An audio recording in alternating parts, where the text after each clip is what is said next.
काशीपुर में कांग्रेस कार्यकर्ताओं ने उत्तराखंड कांग्रेस कमेटी के प्रदेश अध्यक्ष करण मेहरा का जोरदार स्वागत किया। शहर की सड़कों पर बाइक रैली निकालकर कार्यक्रम स्थल पहुंचे, जहां काशीपुर स्थित प्रेक्षागृह के सभागार में कमाऊ मंडल के कांग्रेस विधायक व कांग्रेस कार्यकर्ताओं का सम्मेलन हुआ। उत्तराखंड कांग्रेस कमेटी के प्रदेश अध्यक्ष करण मेहरा के नेतृत्व में कांग्रेस कार्यकर्ता सम्मेलन व दूसरे चरण में कांग्रेस विधायकों से बैठक कर पार्टी को जमीनी स्तर से मजबूत करने पर चर्चा की, ताकि आगामी नगर निकाय चुनाव व लोकसभा चुनाव को फतेह किया जा सके। कांग्रेस कार्यकर्ताओं में जोश भरने के लिए सभी विधायकों ने भाषण दिए, भाजपा सरकार को जमकर घेरा। उत्तराखंड कांग्रेस कमेटी के प्रदेश अध्यक्ष करण मेहरा ने कहा कि भाजपा सरकार पूरी तरह राज्य व केंद्र में फेल हो चुकी है, जनता मुंह तोड़ जवाब देगी।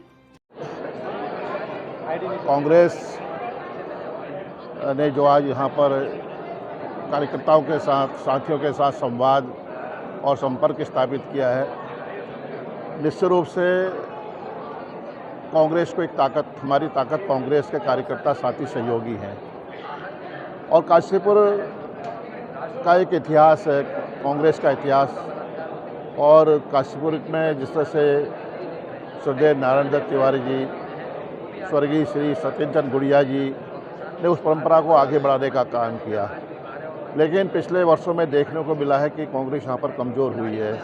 और आज इस कांग्रेस इस काशीपुर की पवित्र धरती से एक 2024 के चुनाव की तैयारी में का शुभारंभ करने जा रही है। और मुझे विश्वास है कि जिस तरह से माहौल देखने को मिल रहा है, पूरे देश का वातावरण बदल रहा है, लोगों में जो जिस तरह से लोगों को देश को बांटने की कोशिश की गई है, समाज को बांटने की कोशिश की गई है, भारतीय जनता पार्टी ने डर और भय का माहौल बना दिया है, लोकतंत्र के लगातार कमज़ोर कर किया जा रहा है।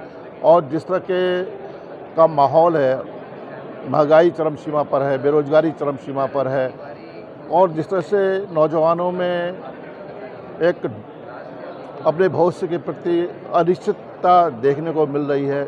और उत्तराखंड भी इससे अछूता नहीं है। उत्तराखंड में जिस तरह के वायदे भारतीय जनता पार्टी सरकार ने किए थे, प्रचंड बहुमत की सरकार बनी है, लेकिन आज वो वायदे खोखले साबित हो रहे हैं।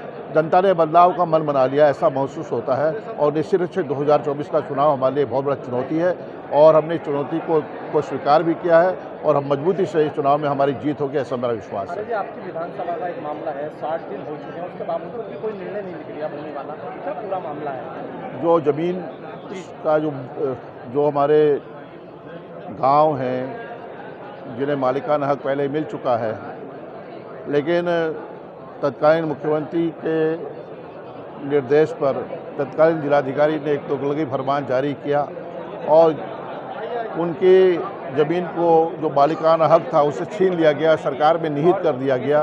उस लड़ाई को आज हम सब मजबूती से लड़ रहे हैं, और हमारी कोशिश है कि सरकार को बाध्य किया जाए कि इस तरह के तुगलकी की फरमान को वापस करें, जिससे कि जो वहाँ के बाशिंदे हैं, जो वहाँ पर गरीब लोग हैं, कमज़ोर तबके के लोग हैं, जिन्होंने घर बनाए, आशियाने बनाए हैं, जिनके पास छोटी ज़मीन है, छोटी जोत के काश्तकार हैं, बड़ी जोत के काश्तकार हैं, उनको राहत मिल सके। इसलिए कांग्रेस पार्टी इस लड़ाई को मजबूती के साथ लड़ रही है। राजनीतिक कुछ काम होते हैं जिनको उसमें किया जाएगा। बूथ कमेटियों के बारे में बात होनी है, BLAs के बारे में बात होनी है, आगे के प्रोग्राम्स के बारे में बात होनी है। और अभी तक जो काम इनको 14-15 महीने में दिए गए थे, उनकी आज समीक्षा भी हो रही है कि जिलाध्यक्षों को और महानगर अध्यक्षों को जो काम दिए गए थे वो कितने हुए, और आगे की कांग्रेस की रणनीति पे, मंडलम अध्यक्षों के और मंडलम की नियुक्ति पे भी आज चर्चा होगी। सर, जानना चाहेंगे, जिस तरीके से आरोप लगाए, आपकी कहने वाली बात कही आपने।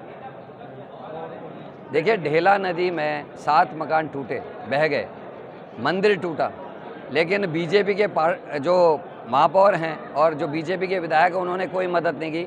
आज भी उन 7 जो परिवार जिनके मकान टूटे, उनको कोई मुआवजा नहीं मिला है, ना ही वहाँ पिचिंग का काम अभी तक शुरू हुआ है। सरकार ने, ऐसा लगता है, आपदा में, चाहे वो हरिद्वार का क्षेत्र हो, चाहे वो ये तराई का क्षेत्र हो, जहाँ भी आपदा आई है, सरकार कहीं दिखाई नहीं दे रही, और किसी भी तरीके की सहायता लोगों को नहीं प्राप्त हो रही। मंदिर का मामला है और अंकिता भंडारी का मामला, क्या कहना चाहिए? देखिए, मंदिर में, जोशीमठ में, आप सब ने, पत्रकारों को तो विशेषकर कहूँगा, आप लोगों ने भी छापा था कि 19 घोड़ों में 230 किलो सोना ऊपर ले जाया गया। अब अचानक से वही अध्यक्ष जी ये कह रहे हैं कि ये 19 घोड़ों में 230 नहीं, 23 किलो सोना ले गए थे। तो 50 करोड़ की चांदी हटाकर 2.5 करोड़ का सोना लगाना कहाँ की बुद्धिमानी है। और वो 230 किलो सोना जो दान मिला था केदारनाथ को, वो 23 किलो कैसे रह गया? ये बहुत बड़ी चोरी है। और मैं सोच रहा था कि जो प्रधानमंत्री वहाँ आगे ध्यान करते हैं, बार बार केदारनाथ का बात दिखाते हैं, वो प्रधानमंत्री स्वयं संज्ञान इस मामले का लेंगे और उसकी जांच बिठाएंगे, लेकिन ऐसा देखने को नहीं मिला। खाली बाबा केदार का नाम चुनाव में जीतने के लिए या धर्म को मानने वाले लोगों को प्रभावित करने के लिए किया जा रहा है। हकीकत यह है कि केदारनाथ में बहुत बड़ा घोटाला हुआ है और ये तक कहा गया कि वो सोना अब बह गया है पानी से, तो आखिर उसकी कब जांच होगी? कौन सी ऐसी एजेंसी थी जिससे सर्टिफिकेट दिया कि वो 23 किलो था? क्योंकि वो तो पानी करके इन्होंने चढ़ा दिया था।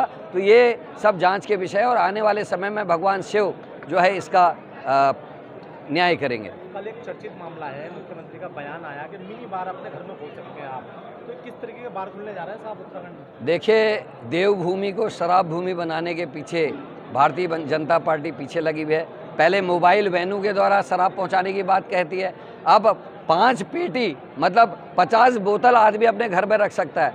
तो एक एक बार जो हर मोहल्ले में हो जाएगा और इससे तस्करी बढ़ेगी। अवैध शराब लोग लेकर आएंगे, अपने घरों में रखेंगे, लोगों को पिलाएंगे, पुलिस कुछ नहीं कर पाएगी। तो ये सरकार लगातार देवभूमि को कलंकित कर रही है, चाहे वो बाहर चल रहे हों। अभी हल्द्वानी में आपने देखा कैसीनो चल रहा था, 12 बार गर्ल पकड़ी गई, उनके खिलाफ मुकदमा, जो जुआ खेल रहे थे उनके खिलाफ मुकदमा, लेकिन होटल का मालिक और उसके जो पार्टनर्स हैं उनके खिलाफ कोई मुकदमा नहीं, उनके नाम तक पुलिस डिस्क्लोज नहीं कर रही है। तो ये इस प्रदेश में चल रहा। अंकिता भंडारी मर्डर केस में हम पहले ही वीआईपी के नाम के खुलासे की मांग लगातार कर रहे हैं। बीजेपी हम पे आरोप लगाती है, हम न्यायालय पर भरोसा नहीं करते, लेकिन हम पूछना चाहते हैं न्यायाधीश न्याय तो सबूत के आधार पर करेगा? आपने डोजर चला के आग लगा के अंकिता के बिस्तर को स्विमिंग पूल में डाल के सारे सबूत तो पहले ही मिटा दिए। इसीलिए पुलकित की इतनी हिम्मत बढ़ गई है कि वो कचहरी में पुलिस कर्मियों को धमकी देता है कि तुम्हारे को नौकरी से हटवा दूंगा। तो ये इस प्रदेश में चल रहा है। राम का नाम लेकर राक्षसों ने इस प्रदेश में, इस देश में जो है कब्जा कर लिया है। नाथूराम गॉडसे की जय कहने वाले लोगों का इस देश में राज चल रहा है। महात्मा की हत्या करने वाले की तारीफ करने वाले हम भगवान राम कहते हैं, ये नाथू राम कहते हैं। ये फर्क कांग्रेस और बीजेपी में है। आज नाथूराम वाले इस देश में काबिज हैं और राम वाले आज सत्ता से बाहर। मेरा लास्ट सवाल है, क्या इस कार्यकर्ता सम्मेलन को चुनावी शंखनाद आप बजा रहे हैं यहाँ से आज? देखिए, गढ़वाल का ऑलरेडी हमारा सम्मेलन हो चुका है जो हरिद्वार में हुआ था। आज हमारा कुमाऊं मंडल का है। इसको मैं शंखनाद तो नहीं कहूँगा, ये युद्ध की तैयारी ज़रूर है।